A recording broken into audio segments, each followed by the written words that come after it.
जे नेते आहेत ते या सगळ्या GRच्या संदर्भात जो सरकारने काढला त्यावरून आता कोर्टात सोमवारी जाणार आहेत। छगन भुजबळ सुद्धा नाराज आहेत, त्यांनी काल कॅबिनेट मधून सुद्धा ते निघून गेल्याचं पाहायला मिळालं। काय नेमकं चाललंय? छगन भुजबळ साहेब कॅबिनेट मधून कुठेही निघून गेले नाहीत।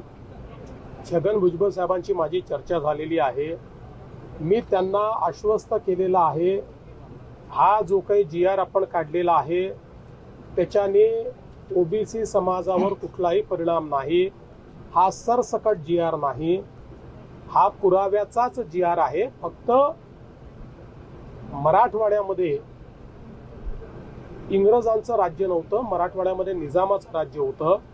त्यामुळे इंग्रजांच्या राज्यातले पुरावे हे इतर ठिकाणी मिळतात, मराठवाड्यात मिळत नाही। मराठवाड्यातले पुरावे हे निजामाकडे म्हणजे हैदराबाद गॅझेटमध्ये मिळतात। त्यामुळे तिथले पुरावे जे आहेत ते आपण ग्राह्य धरलेले आहेत।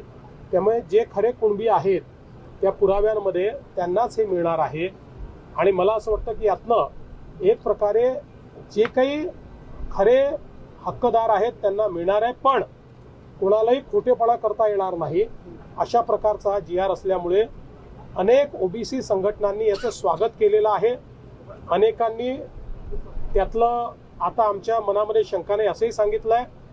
मला असं वाटतं की भुजबळ साहेबांची मनातली शंका आम्ही दूर करू, इतरांची मनातली शंका दूर करू। एक गोष्ट ओबीसी नेत्यांना देखील माहिती आहे की जोपर्यंत हे राज्य आहे तोपर्यंत ओबीसीवर अन्याय होऊ शकत नाही। जोपर्यंत हे राज्य आहे तोपर्यंत एका समाजाचं काढून दुसऱ्याला देण्याचा विचार होऊ शकत नाही। आम्ही मराठ्यांचं मराठ्यांना देणार, ओबीसींचं ओबीसींना देणार आणि ज्यांना खरा अधिकार आहे त्यांना ते देणार।